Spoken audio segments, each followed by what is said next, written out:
मालिकेच्या येणाऱ्या पुढील काही भागामध्ये आपल्याला जबरदस्त असा ट्विस्ट पाहायला मिळणार आहे. राजेंच्या मोठ्या मुलीचा काटा अडथळा मार्गातून दूर करण्यासाठी अनिका कामिनी रागिणीने जो काही प्लॅन बनवलेला असतो, त्या प्लॅनमुळे मात्र इथे आता ह्यांचं तिघांचं त्रिकूट कुटुंब एकत्र येणार असतं आणि राजनला समजलेलं असतं की आता कमळीच त्याची खरी मोठी मुलगी आहे आणि गौरी त्याच्या समोर आलेली असते. ह्या सगळ्या गोष्टी आपल्याला याच्या ट्विस्टमध्ये जाणून घ्यायच्यात, पाहायच्यात. सविस्तर पद्धतीने हे सगळं कसं घडले, कशा पद्धतीने हे घडले, हे सगळं काही आपण या छोट्या व्हिडिओमध्ये जाणून घेऊयात. तर आता व्हिडिओ शेवटपर्यंत नक्की पहा आणि व्हिडिओ आवडल्यास चॅनलला नक्की सबस्क्राईब करा आणि व्हिडिओला लाईक करा.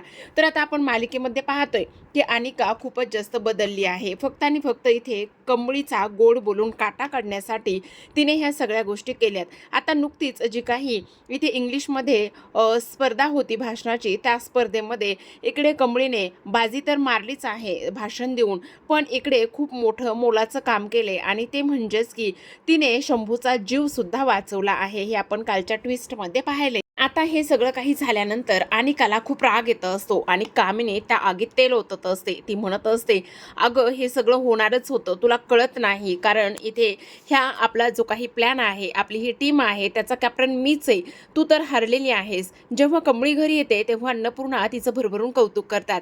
आता अनिकाला अजूनच राग असतो आणि त्यावर कामिनी अजून त्या रागात तेल ओतत असते. आता कामिनी म्हणत असते, बघितलंस, खरं तर त्या मोठ्या ट्रॉफीची हकदार तू होतीस, पण नाही, मी जर प्लॅन केला असता ना तर अनिका आणि बेबी ती ट्रॉफी तुलाच मिळाली असती. पण तुला असं आहे ना की नाही, ह्या गेमची कॅप्टन मीच आहे, ह्या गेमची कॅप्टन मीच आहे, असं तुला करायचंय.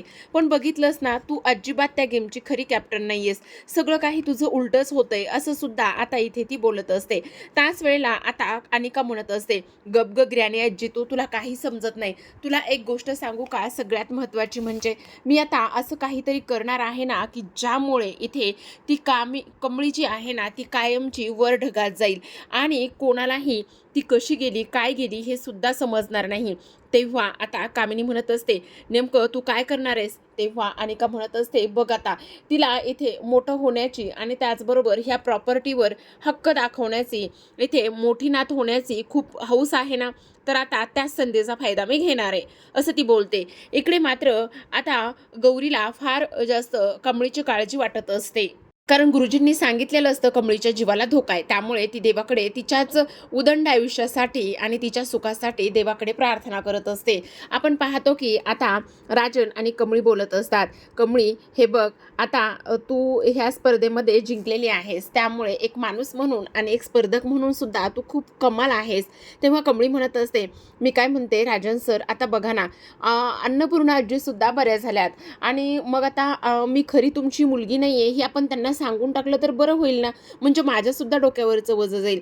त्यावर राजनला फार टेन्शन आलेलं असतं, कारण कुठेतरी जाऊन मोठ्या मुलीचा जी काही रूपरेषा आहे किंवा मोठ्या मुलीचं प्रतिबिंब जे आहे ते त्यांनी कमळीतच पाहिलेलं असतं. त्यामुळे ते म्हणत असतात, आत्ता इतक्यातच नाही आपण सांगू शकत, थोडे दिवस जाऊ दे. तर आता इकडे दुसऱ्या दिवशी सकाळची वेळ असते. आता अनिका म्हणत असते, मी आता काही जरी केलं ना तरी सुद्धा त्या कमळीचा दैंड करणारच आहे. आता दुसऱ्या दिवशी नेहमीप्रमाणे कमळी आणि निंगी कॉलेजला निघालेल्या असतात. पण निंगी म्हणत असते, आज ना मी सायकलवर येणार आहे, तू तुझ्या गाडीने जातेस का?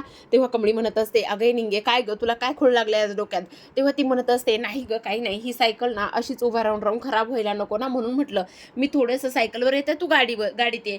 तेव्हा अन्नपूर्णा म्हणत असतात, हो ग कमळी, चालेल ना, तसंही जाऊ दे ना, काय फरक पडतो, तसंही दोघी जण एकाच कॉलेजमध्ये जाणार आहेत ना, असं म्हणून कमळी आता गाडीत जात असते तर निंगी सायकलवर जाते.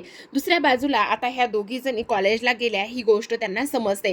तेव्हा रागिनी आता कामिनीकडे येते आणि म्हणत असते, नेमकं आई तू काय करणार आहेस? त्या कमळीचं दिवसेंदिवस ह्या घरातलं महत्त्व वाढत चाललेलं आहे. आपल्या सगळ्या सुख सुविधा ज्या आहेत ना त्या कमळीलाच, भिकारड्या कमळीला मिळत आहेत. तेव्हा अनिका म्हणत असते, ग्रॅनी आजी, आत्ताच्या आत्ता मी तुला सांगते ते करायचंय. तेव्हा कामिनी म्हणते, काय करायचंय? हे बघ, तुझ्या माणसांना फोन लाव आणि त्या गाडीचा अपघात करायला सांग. तेव्हा कामिनीला सुद्धा ते म्हणणं पडतं आणि ती लगेचच तिच्या माणसांना फोन करते आणि फोन करून सांगत असते, आत्ता एक गाडीचा नंबर मी तुला देते, ती गाडी कॉलेजच्या दिशेने येत आहे, त्या गाडीचा तुला अपघात घडून आणायचा आहे. तेव्हा तो म्हणत असतो, "पण मॅडम त्यासाठी खूप रक्कम मोजावी लागेल." तेव्हा कामिनी म्हणत असते, "हे तू मला सांगतोयस का? आतापर्यंत तू जे कामं केलेस त्या सगळ्या गोष्टीचे, सगळ्या कामाचे पैसे मी तुला व्यवस्थित दिले आहेत. ह्यासुद्धा कामाचे पैसे दिले जातील, पण नाव मात्र माझं कुठे येता कामा नये." असं कामिनी त्याला बजावून सांगते. तेव्हा तो मुलगा म्हणत असतो, "ठीक आहे, सांगा गाडीचा नंबर." तेव्हा कामिनी इकडे गाडीचा नंबर त्याला सांगत असते आणि तो मुलगा गाडीचा नंबर नोट करून घेतो. आता कमळी ही गाडीमध्ये जात असते. जवळपास अर्ध्या रस्त्यामध्ये ती जाऊन पोहोचलेली असते. तेवढ्यातच पाठीमागून एक भरधाव वेगाने गाडी येते. खूप मोठा टेम्पो असतो आणि तो टेम्पो आल्याच्या नंतर कमळीच्या गाडीला तो धक्का देतो. आता कमळीच्या गाडीला धक्का दिल्यानंतर इकडे त्या कमळीची गाडीची स्पीडसुद्धा तेवढीच असते आणि ह्या टेम्पोची सुद्धा तो भरधाव वेगाने आलेला असतो.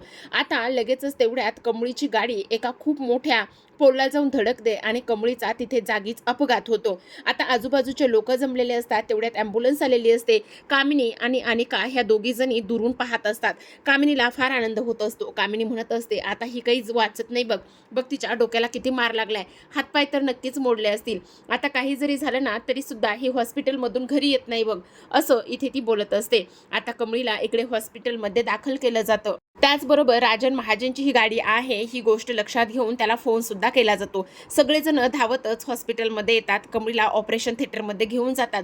आता अन्नपूर्णा आणि राजन हे डॉक्टरांशी बोलत असतात. तेव्हा डॉक्टर म्हणत असतात, "त्यांचा खूप जास्त ब्लड लॉस झाला आहे. आम्हाला ताबडतोब ऑपरेशन करावं लागेल, पण ब्लड लॉस झाल्यामुळे आम्हाला त्यांना ब्लड द्यावं लागेल." तेव्हा अन्नपूर्णा म्हणत असते, "अरे मग राजनचं मॅच होईल ना." तेव्हा इकडे राजनचं आणि कमळीचं ब्लड ग्रुप मॅच होत नाही. तेव्हा मात्र राजन म्हणत असतो, "बहुतेक आता तिच्या आईचंच मॅच होत असावं. आता काय करायचं?" असा प्रश्न इथे अन्नपूर्णाला होतो. काही केल्या ब्लड मिळत नसतं. राजन सुद्धा खूप जास्त हैराण झालेला असतो. त्याला असं वाटत असतं की ह्या सगळ्या गोष्टी माझ्यामुळेच झाल्यात. तिथेच आता हॉस्पिटलमध्ये सुद्धा कामिनी आणि रागिनी आणि त्याचबरोबर अनिका ह्या दोघी जणी आलेल्या असतात. आता त्या प्रार्थना करतात की हिला ब्लड मिळूच नये. इकडे दुसऱ्या बाजूला आता गौरीला समजलेलं असतं की कमळीचा ॲक्सिडेंट झाला आणि तिला ब्लड मिळत नाही. त्यामुळे आता लगेचच गौरी हॉस्पिटलच्या दिशेने धावत असते. कारण कमळीला ब्लड मिळणं हे फार जास्त गरजेचं असतं. आता काय करावं हे समजत नाही आणि तसं पाहायला गेलं तर कमळीचं आणि राजनचं ब्लड एक आहे. त्यांना ही गोष्ट कोण सांगणार? त्यांना तर असं वाटतंय की कमळी त्यांची मुलगीच नाहीये, मग ते ह्या गोष्टीचा विचार बी करू शकणार नाहीयेत. नाही, मला काही करून त्यांना हे सर्व सांगायला पाहिजे. म्हणून गौरी आता हॉस्पिटलमध्ये धावते आणि हॉस्पिटलकडे धावल्यानंतर ती म्हणत असते, "गौरी आपली मुलगी आहे. तुमचं आणि तिचं ब्लड एकच आहे. एकच ब्लड ग्रुप आहे. तुम्ही काही करा पण तिला वाचवा." तेव्हा राजन म्हणत असतो, "काय सांगतेस गौरी? आणि तू कुठं होतीस एवढे दिवस?" तेव्हा ती म्हणते, "मी तुम्हाला ही सगळी स्टोरी नंतर सांगते, पण आत्ता कमळीला रक्त देणं आणि आपल्या मुलीला वाचवणं फार गरजेचं आहे." आता राजन कसलाच विचार करत नाही. राजनचं ब्लड आणि कमळीचं ब्लड मॅच होतं आणि त्यानंतर राजन हा कमळीला ब्लड देतो आणि त्यानंतर मात्र कमळीचं ऑपरेशन आता सक्सेस होतं आणि ऑपरेशन सक्सेस झाल्यानंतर कमळीसुद्धा आता शुद्धीवर आलेली असते. फायनली राजनला समजलेलं असतं की कमळीचं त्याची आणि गौरीची मुलगी आहे म्हणून. पण आता इथे गौरी ही थांबलेली असेल का कमळी आणि राजनला भेटण्यासाठी हे पाहणं फार रंजक असणार आहे. इथे आता राजनने ब्लड दिल्यामुळे अनिका आणि त्यासोबत कामिनी ह्या दोघींनाही खूपच मोठा झटका लागलेला असतो. आता त्यांना असं वाटत असतं की आपण एक करायला जातो आणि सगळे काही जे काळे कारनामे आहेत, काळे धंदे आहेत ते सगळे आपल्यावरच उलटतात असा त्यांचा समज झालेला असतो. तर पाहत राहा कमळी.